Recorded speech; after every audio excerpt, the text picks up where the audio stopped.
Hi guys, welcome back to another video. In this one, I'm going to show you how we go from this grayscale painting to coloring it.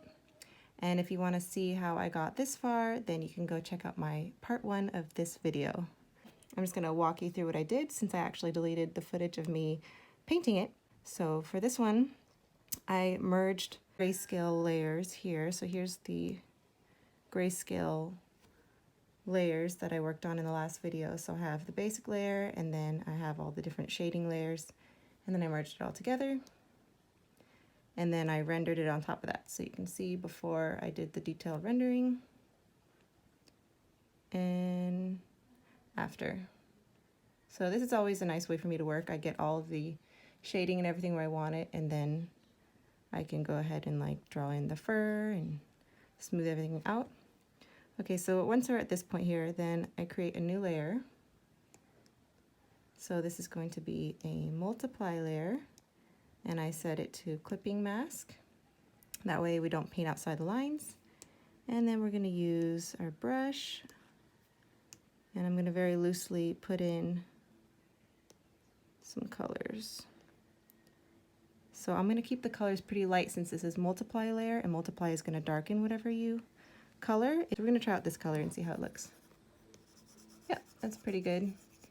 You know, you can always go back and adjust the colors later.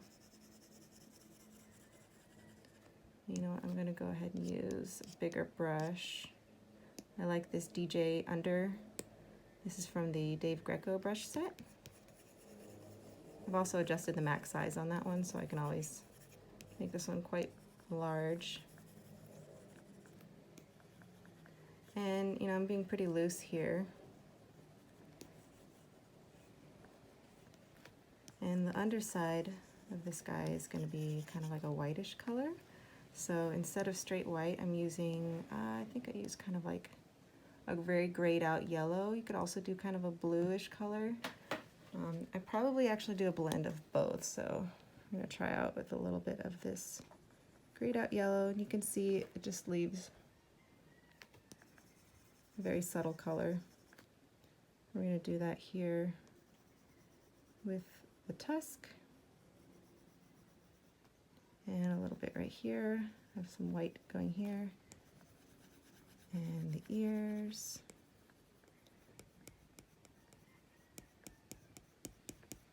and down here, and then get the whites of the eyes. Oh, actually I made the eyes yellow. Kind of an orange color. So you can see how simple this workflow is. I mean, it's super fast. I'm gonna go back to the color we just used. Paint the underside here. So it's just giving a very subtle color, but it's not a straight gray.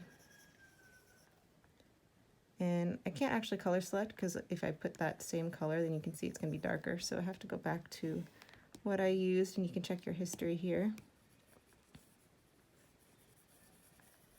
Another way, if you want to access whatever colors you used, then just turn it to normal mode and do the selection tool, like the eyedropper tool. Okay, back to multiply. And you can see everything's still pretty grayed out. I kind of like to start out grayer, and then we can always amp up the vibrancy as we go. Another tool I like to use, so let's say I have this, I'm going to duplicate this and merge the layers. Then you can use a brush. I made a brush where I just changed the color setting here. So go to the rendering section here in the brush studio, and you can set the blend mode to color. So that's basically like doing the color layer, but already built into the brush. So I just have a soft brush that I use with the color, and it'll just paint that same color that you want straight over. And actually we need to set alpha lock on so we don't paint outside the lines. So if you ever want to add some variance to the color, let's say I want to add a little bit of blue, you know, here, or if I want to do it like to the ear, that's one way you can do it. Another thing you can do is just go straight on your grayscale layer, set alpha lock on, use that color, that mode, that brush with the color mode set to color, the blend mode set to color, and again you can paint directly on it that way. And I have the opacity lowered down over here. So if you'd go all the way up, there you go, you can see full color. So that's another quick way just to paint directly on your painting. Okay, so once you're at this point, when we have the colors basically laid out, what you can do is, well, I first suggest adding in a background. So I'm gonna bring this guy above the background. And the reason why I like to add background in before I do finish the lighting is because it sets the scene so you know where the lighting is coming from, how the color is gonna look with the background. Add another layer, set it to clipping mask and set it to overlay. This is my preferred layer mode for adding lighting. And I'm just gonna use kind of a bright yellow. And that's just gonna instantly add some pretty light. If you want it coming from the top here.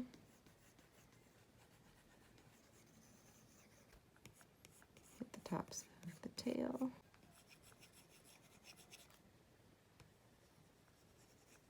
And I'm pressing kind of lightly, but you know, you can go all the way and see how bright that makes it. And then I'm just gonna hit the tops of the head here,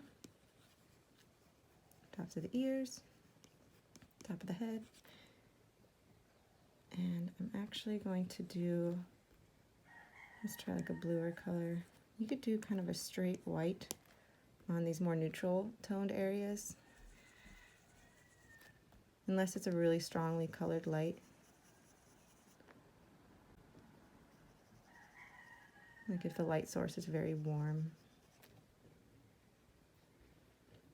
And that's pretty good for the lighting layer. You know, you can just, say you have it all painted in like this, you can very easily go back and erase and create like a cast shadow. And we blend some of this stuff away.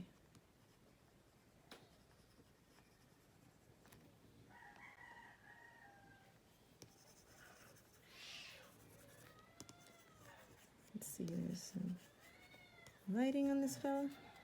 And if you want to add a secondary light source, then you can just set another layer to overlay and do a clipping mask. And let's say you want like a bluer color hitting the shadow areas. Go find like the shadow area. So there's like a blue light coming from back here, which I don't have in this painting, but you can kind of imagine. And it's very simple like that. So then from here, you're going to merge all of the layers. And what I like to do is duplicate again and then paint directly on top of it. This is my Paintover layer, and I like to use, this is kind of my favorite brush, this square brush.